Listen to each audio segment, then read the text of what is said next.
Pigmentation, അതായത് കറുത്ത പാട് അല്ലെങ്കിൽ ഡാർക്ക് ആയിട്ടുള്ള ബ്രൗൺ ആയിട്ടുള്ള പാച്ചസ് ഫേസിലാവാം ശരീരത്താവാം, ജനറൽ ആയിട്ടുള്ള പിഗ്മെന്റേഷന്റെ സിനാരിയോ ആണ് ഞാൻ പറയുന്നത്. പിഗ്മെന്റേഷന് ഡോക്ടറെ എന്താണ് ട്രീറ്റ്മെന്റ് എന്നുള്ളത് ഒരു കൺസൾട്ടേഷന് വരുന്ന ഒരാളുടെ ചോദ്യമാണ്. It depends on the pigmentation definitely. എന്തുകൊണ്ട് അത് വന്നു, അകത്തുള്ള എന്തെങ്കിലും ഒരു അസുഖത്തിന്റെയോ അല്ലെങ്കിൽ എന്തെങ്കിലും ഒരു കണ്ടീഷന്റെയോ ഹോർമോണൽ ഇംബാലൻസിന്റെയോ സിംറ്റം ആവാം. അതല്ല നോർമലായിട്ട് സോളാർ അല്ലെങ്കിൽ സൺ ഇത് കാരണം ട്രിഗേർഡ് ആയിട്ടുള്ള നോർമൽ പിഗ്മെന്റേഷനും ആവാം. നോർമലി രണ്ട് രീതിയിലാണ് നമ്മൾ ട്രീറ്റ് ചെയ്യുന്നത്. ഒന്ന്, ഈ പിഗ്മെന്റേഷനെ ബ്രേക്ക് ചെയ്ത് കളയുക, നമ്മുടെ തൊലിയുടെ മുകളിലുള്ള പിഗ്മെന്റേഷനെ.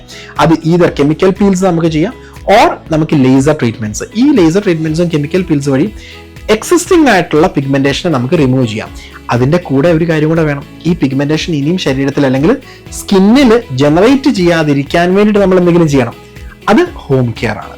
So home care on a regular ബേസിൽ നമ്മൾ ഉപയോഗിക്കുമ്പോൾ പുതിയ മെലാനിന്റെ സെൽസ്, അതായത് പുതിയ പിഗ്മെന്റേഷൻസ് ഫോം ചെയ്യാതെയും once in a while laser or chemical peels ചെയ്താൽ എക്സിസ്റ്റിംഗ് ആയിട്ടുള്ള പിഗ്മെന്റേഷനെ കളയാനും പറ്റും. സോ ഇതിന്റെ രണ്ടിന്റെയും ഹെൽത്തി കോമ്പിനേഷൻ ചെയ്യുമ്പോൾ മാത്രമേ നമുക്ക് എഫക്റ്റീവ് ആയിട്ടുള്ളൊരു സൊല്യൂഷൻ കിട്ടുള്ളൂ പിഗ്മെന്റേഷൻ.